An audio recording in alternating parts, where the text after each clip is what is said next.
नमस्कार दोस्तों, स्वागत है आपका मेरे YouTube channel daily Hindi editorial. मेरा नाम है विशाल कुमार और आज हम देखेंगे एक आर्टिकल को जो जनसत्ता न्यूज़ के में छपी हुई है। तो इस आर्टिकल को जिसने प्रकाशित किया है उसका नाम विजय प्रकाश श्रीवास्तव है। यह आर्टिकल बहुत इंपॉर्टेंट रहने वाला है जीएस पेपर 3 के रोल से। और इसमें देखते हैं क्या लिखा हुआ है। इसमें कहा गया है कि जो लोग हैं ना प्रतिभा प्रबंधन के क्षेत्र से जुड़े रहे हैं बहुत लंबे समय से, और उन्होंने ग्रामीण युवाओं से ग्रामीण के युवाओं से मिले और उनसे साक्षात करने के पश्चात उन्हें यह अवसर मिला। और उनका मत है कि जो इन युवाओं में ना बेशक फराटेदार इंग्लिश नहीं बोलते हैं, एक स्मूथ इंग्लिश नहीं बोलने की क्षमता हो, लेकिन इनमें जज्बे और कर्मठता की कोई कमी नहीं है। बात केवल अवसर मिलने की है। तो अवसर मिलेगा तो ग्रामीण के युवा भी क्या है, कर्मठ और आगे बढ़ेंगे। इस पूरे आर्टिकल का जो एक केंद्रित बिंदु है वो है प्रतिभा प्रबंधन, वो है टैलेंट मैनेजमेंट। तो टैलेंट मैनेजमेंट क्या होता है वो हम देखते हैं। तो सबसे पहले जो एक प्रतिभा प्रबंधन है, टैलेंट मैनेजमेंट है, वो एक कंटिन्यूस प्रोसेस है, सतत प्रक्रिया है, जिसका उद्देश्य होता है उच्च गुणवत्ता, जो हाई क्वालिटी वाले जो एम्प्लॉयर्स होते हैं, कर्मचारी होते हैं, उनको इन्विटेशन देना और उन्हें बनाए रखने से है, ताकि उनको कौशलता में क्या हो, सुधार हो, उनका जो परफॉर्मेंस होता है बढ़ाने में लगातार प्रेरित करते रहे। प्रतिभा प्रबंधन का जो मूल प्राइमरी उद्देश्य होता है वो एक कार्यबल को तैयार करना होता है, एक प्रेरित कार्यबल को तैयार करना होता है, जो एक जो संगठन के साथ में क्या है, लंबे समय तक क्या है वो आगे बढ़ता रहेगा। और देखते हैं क्या कहते हैं कि हमारे देश में ना तेज़ी से बढ़ते लिखते जो नौजवानों की जो फौज तैयार हो रही है, परंतु सबसे बड़ी चिंता का विषय ये रहा है कि उस ना अनुपात में रोजगार के अवसर ना प्राप्त नहीं हो रहे हैं, रोजगार के अवसर तैयार नहीं हो पा रहे हैं और रोजगार की उपलब्धता में कोई बदलाव नहीं देखा जा रहा है। हम यह जानते हैं, हमें ये पता है कि देश में बहुत सी समस्या है, परंतु उनमें से जो आजकल जो सबसे बड़ी समस्या है वो आर्थिक समस्या, और उनमें आर्थिक समस्या में से है रोजगार की समस्या है। इसी कारण जो इसके स्पेशलिस्ट है उनका ये कहना है कि सरकार को ना आर्थिक विकास में क्या है, एक उत्प्रेरक के रूप में कार्य करना चाहिए, और इसीलिए उनको ज़रूरी हो जाता है कि वो एक निजी क्षेत्र के साथ में पूरा का पूरा सहयोग और हाथ बटाए। नॉर्मल ये कहा जाता है कि जो प्रतिभा का कोई मोल हर जगह होता है, प्रतिभा का जो मोल होता है वो हर जगह होता है, परंतु वास्तविकता तो ये है कि देश में जो प्रतिभा उपेक्षित है, यदि किसी व्यक्ति को उसकी काबिलियत के अनुसार काम नहीं मिले तो एक प्रकार ये माना जाता है कि उसकी प्रतिभा की उपेक्षा की गई है। परंतु हमें यह भी नहीं भूलना चाहिए कि हर मामलों में प्रतिभा काम का मोहताज नहीं होता। यदि अच्छे लोग देखा जाए तो कुछ किसी संगठन में कार्य करने के लिए इच्छुक रहते हैं, तो संगठन को लोगों की वास्तविक आवश्यकता होती है। इस तरीके से देखा जाए तो दरअसल उद्योग व्यापार कई क्षेत्रों में आज क्या है, उपयुक्त प्रतिभाओं की लगातार कमी नज़र आ रही है। बात करते हैं अगर भारतीय गाँव को, तो भारत क्या है, गाँवों का देश है और तकरीबन 2/3 आबादी जो ग्रामीण क्षेत्रों में रहती है। परंतु क्या है, ये सभी के सभी ना एक संगठित क्षेत्र में अगर हम बात करते हैं कि परंतु संगठित क्षेत्र में नियोजन की बात करें तो अधिक से अधिक जो नियोजित है वो शहरी आबादी का वर्चस्व हमको प्राप्त होता है। अब इस संगठित असंगठित क्या होता है, तो सबसे पहले देखते हैं कि ऑर्गेनाइज सेक्टर क्या होता है। तो संगठित क्षेत्र वो क्षेत्र होता है जो उच्च प्राधिकारी व सरकार के साथ में शामिल होते हैं, जिन्हों कुछ खास नियमों और विनियमों का क्या होता है, पालन करना होता है, जैसे कि सरकारी अधिकारी, कुछ हाई क्लास मैनेजमेंट के जॉब जो हो गए इत्यादि। और अनऑर्गेनाइज सेक्टर वो होता है जो सरकार के साथ में शामिल नहीं होते, इस प्रकार उन्हें एक प्रोसीजर को फॉलो नहीं करना पड़ता। जिस तरह की बात करते हैं कि लेबर हो गया, मिस्त्री हो गए इत्यादि। अब बात करते हैं कि क्या प्रतिभा केवल शहरी क्षेत्र के लोगों के लिए ही है, या फिर क्या प्रतिभा केवल शहरी क्षेत्र में ही पाई जाती है।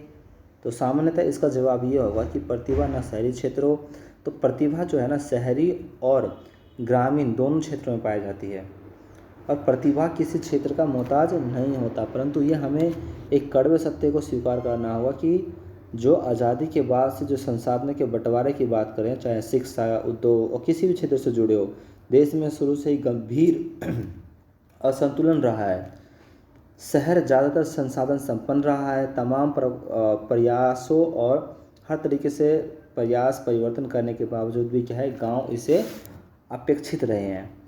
अगर सरकारी नौकरियों की बात करें तो गांव के लोगों में हमें प्रतिनिधित्व फिर भी मिल जाएगा, परंतु निजी क्षेत्र के जो उत्तम कंपनियां जो है, विशिष्ट कंपनियों में शहरी पृष्ठभूमि के लोगों की संख्या हमको ज़्यादा दिखाई देता है। और यह स्थिति जो है देश में सामाजिक आर्थिक विषमता स्थापित करने से मेल बिल्कुल नहीं खाता है। अगर हमको सामाजिक आर्थिक विषमता स्थापित करना हो तो ये जो स्थिति है ना, वो जो अप डाउन की, वो बिल्कुल ठीक नहीं है। कि हमको तो सरकारी परिक्षेत्र में तो कुछ गांव के लोग नज़र आ भी जाते हैं ग्रामीण क्षेत्र को, लेकिन जितने भी मल्टीनेशनल कंपनियां हैं, कॉरपोरेट कंपनियां हैं, इनमें देखते हैं तो ज़्यादा से ज़्यादा ना जो शहरी युवाओं को संलग्न हम ज़्यादा देखते हैं इसमें। एक डाटा को देखिए तो पिछले कुछ वर्षों में यदि हम एक स्पेस और एक हम डाटा को देखते हैं तो हमें ये प्राप्त होता है कि जो सरकारी नौकरियां लगातार क्या है, दिन पे दिन क्या है, एक डाउनवर्ड्स होती जा रही है, गिरती जा रही है, घटती जा रही है। रोज़गार क्षेत्र में हम जानते हैं कि पिछले 2 साल 3 साल होने वाले हैं बेसिकली। अब तो रोज़गार क्षेत्र में क्या है, कोरोना के संकट के जो बादल है अब तक नहीं हट पाए। इस स्थिति में क्या है, युवाओं को रोज़गार के अवसर की कमी तब तक नहीं तब तक कह सकते हैं कि तब तक बनी रहेगी। जो युवाओं को जो रोज़गार का संकट है तब तक बनी रही जब तक कि अर्थव्यवस्था की पटरी दोबारा लाइन पर नहीं आ जाती है। हमने देखा भी है कि जो एक कोरोना काल आया वो एक आंधी की तरह आया और कई सारे जो है देश, जो दक्षिण एशिया के देश देखते हैं, उनकी अर्थव्यवस्था कोलैप्स हो गई या फिर उनकी जो अर्थव्यवस्था है वो बिल्कुल डाउनवर्ड्स की तरफ चली गई, जिस तरह श्रीलंका, पाकिस्तान की तरफ देखते हैं। और ये भी हम जानते हैं कि जो दक्षिण एशिया की जो अर्थव्यवस्था है, देशों की अर्थव्यवस्था है, वो कहीं ना कहीं एक पर्यटक पर ज़्यादा निर्भर रहती है। और कोरोना काल में क्या है, जो पर्यटक विभाग है वो बहुत हर एक देश का तकरीबन कम ही हुआ है। तो वर्तमान में जो भर्तियां हो रही है उनमें से सबसे ज़्यादा हमें ना उम्मीद नज़र आते हैं कॉरपोरेट सेक्टर पे। जो कॉरपोरेट क्षेत्र है, कॉरपोरेट क्षेत्र को एक यह चाहिए कि वो ग्रामीण युवाओं को अपनी जनशक्ति मतलब एक पावर को रूप में शामिल करने के लिए कुछ ना एक क्रिएटिविटी कदम उठाना चाहिए। एक अनुभव हम जिसे कहते हैं कि एक अनुभव के रूप में क्या है, उनको कदम उठाना, अभिनव के रूप में क्या होना चाहिए, कदम उठाना चाहिए। ग्रामीण युवाओं के लिए स्थानीय स्तर पर क्या है, रोजगार की भारी कमी है। केवल फॉर्म सेक्टर पर जो है नियोजित करने के लिए पर्याप्त नहीं है। एक ग्लोबल एनालाइज अगर ये कहता है कि भारत में जो कृषि में लगे लोगों की संख्या क्या है, वास्तविक ज़रूरतों से कहीं अधिक है। बिल्कुल एक खेत है, उसमें आवश्यकता 2 व्यक्ति की, लेकिन उसमें क्या है 4 व्यक्ति काम कर रहा है। और जोत भले ही छोटी हो परंतु संपूर्ण परिवार क्या करता है, उसमें काम करते दिखाई देता है। लेकिन वास्तव में ऐसा नहीं है। परिवर्तन काफ़ी हो रहा है, बदलाव हमें दिख रहा है। और पिछले 10 सालों में क्या है कि कृषि से अधिक उत्पादन जो है, कृषि में अधिक उत्पादन के बावजूद भी क्या है कि जो व्यक्तियों की संख्या है लगातार कम हो रही है। इसका सीधा अर्थ ये हम कह सकते हैं कि खेतीहर जो है, जो एक फार्म सेक्टर परिवारों में जो युवा है वो अब खेती को छोड़कर कोई और काम करना चाहता है और दूसरे कार्य को क्या करना चाहता है, अपनाना चाहता है।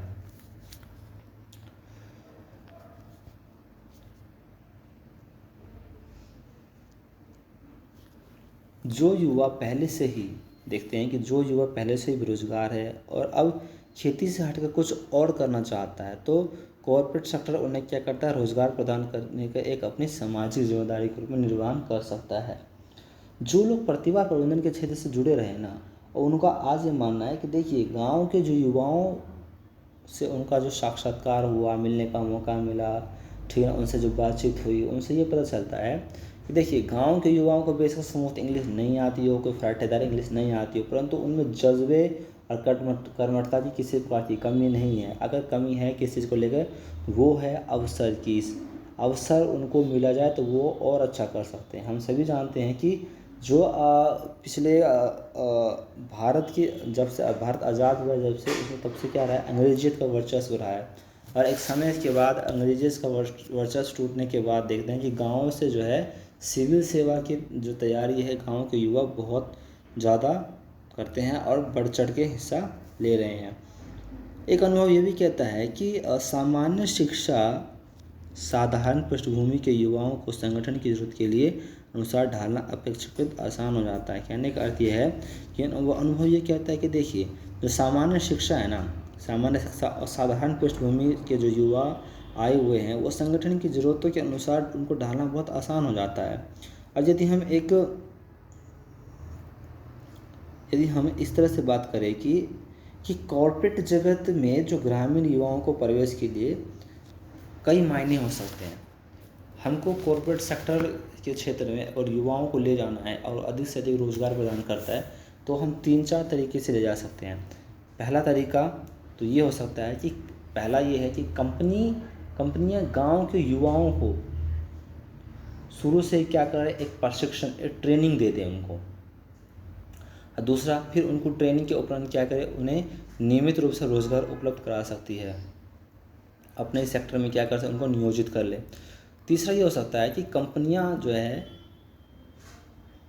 उनकी पढ़ाई करने, जो कंपनियां जो है जो ग्रामीण सेक्टर में पढ़ाई जिन्होंने कंप्लीट कर लिया है युवा, उनको चिन्हित करके उनको एक हार्ड ट्रेनिंग दे करके, गहन प्रशिक्षण प्रदान करके फिर उन्हें नियोजित कर उन्हें रोज़गार प्रदान कर सकती है। और चौथा ये कह सकते हैं कि कंपनियां किसी विशेष ग्रामीण क्षेत्र में क्या है, किशोर को एक प्रोफेशनल कोर्स जैसे कि इंजीनियर मैनेजमेंट जैसे कि एक कोर्स होता है, उसको ट्रेनिंग कर करके और उसमें निर्धारित कर करके और फिर उनको नियोजित कर सकती है। फिर बाद में जो कंपनी का लॉस होगा उसको जो युवक होगा उसकी जो मंथली इनकम होगी उससे किस्त के रूप में काट करके वो अपना लाभ कमा सकती है। तो इस तरह से कंपनी का फ़ायदा हो जाएगा और रोज़गार भी उत्पन्न हो जाएगा और गांव के युवकों को भी क्या हो जाएगा, फ़ायदा हो जाएगा।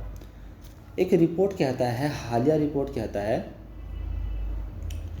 कि centre for the creativity leadership report के अनुसार तकरीबन ये कहा जाता है कि देखिए, जो 70% जो 70% काम जो है करने के दौरान ही सीख लेते हैं हम लोग, ठीक है ना, 30% बाकी थ्योरी होता है। और ग्रामीण पृष्ठभूमि से निकले युवकों को क्या है, तकनीकी रूप से हमें प्रशिक्षण करने की अत्यधिक आवश्यकता है, परंतु काम करते करते वो भी अधिकतम सीखने की क्षमता रखते हैं, ऐसी कोई समस्या नहीं है। अगर उनको काम प्रोवाइड किया जाए, उनको जॉब दिया जाए तो वो भी कार्य करते करते सीख जाएंगे। CII और एक फिक्की जैसे उद्योग संगठन ने हालिया में अपने रिपोर्ट में कहा है कि देश में जो इंजीनियर्स हैं, मैनेजमेंट है, उनमें से जो है जो ग्रेजुएट होते हैं, पोस्ट ग्रेजुएट होते हैं, 3/4 ऐसे युवक होते हैं जिनको नौकरी पर रखने के लायक ही नहीं होते।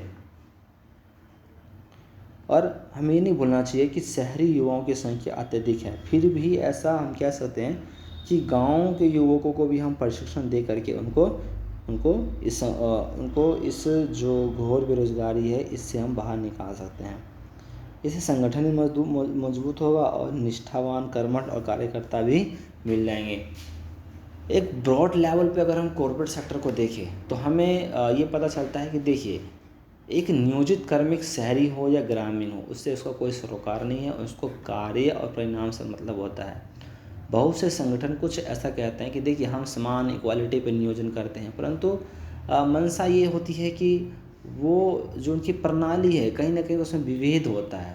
अंग्रेजी जानने वाले को क्या करेंगे कि आगे पद दे देंगे, पदोन्नति कर देंगे उनको, लेकिन जो अंग्रेजी उतना नहीं जान पाता है उसको स्थिर रखेंगे या फिर और बैक कर देंगे। ये एक विभेदकारी नीति अब समाप्ति की ओर आगे बढ़ रहा है। कई सारी जो मल्टीनेशनल कंपनियां हैं, कॉर्पोरेट सेक्टर है, वो इस जो विभेदकारी नीति है उसका कहीं ना कहीं खंडन कर रहा है। वही अब देखते हैं तो एक और बेसिक पॉइंट ये कहा गया है इसमें कि चयन जो है ना केवल डिग्रियां के अनुसार नहीं होना चाहिए, उनमें जो मौजूद संभावनाएं हैं उनके बेसिक पे आधार पे होना चाहिए, उस बेसिक के आधार पे होना चाहिए। और जो ग्रामीण युवा है, पीढ़ी है, उनमें संभावना की कमी नहीं होती है। और हमें पता होना चाहिए कि कॉर्पोरेट सेक्टर ने देश की अर्थव्यवस्था को मजबूती प्रदान की है और काफ़ी सहायता प्रदान की है, और उसका लाभ का एक बड़ा हिस्सा जो है ग्रामीण सेक्टर से आता है। और ये जो ग्रामीण भारत के प्रति उनकी जिम्मेदारियां बनती है, इससे न केवल संगठन की मजबूती होगी और अपितु क्या होगा, सामाजिक आर्थिक विषमताओं को कायम जो विषमताएं हैं उनको दूर करने में क्या है, बहुत बड़ा एक हेल्पफुल साबित होगा। तो आशा करता हूँ कि ये आर्टिकल आप लोगों को बहुत पसंद आया होगा, क्योंकि ये आर्टिकल क्या है, एक हमारा थिंकिंग डेवलप करता है कि जो अधिकतर देखा गया है कि गांव के जो युवक हैं उनको ये समझाता है कि इनको पता ही नहीं है, इंग्लिश बोलना नहीं आता, तो इनके में कला की कमी होगी, जज्बे की कमी होगी, परंतु ऐसा नहीं होता। उनके पास भी बहुत सारा कला होता है, बस एक आवश्यकता है तो वो अवसर का, और वो बहुत कुछ करके दिखा सकते हैं। तो इसी बेस पे ये आर्टिकल है। मैं दोबारा नाम बताता हूँ उनका, विजय प्रकाश श्रीवास्तव जी ने ये आर्टिकल लिखा हुआ है, और ये आर्टिकल बहुत इम्पोर्टेंट है। इसके साथ साथ मैं अपने वीडियो को समाप्त करता हूँ।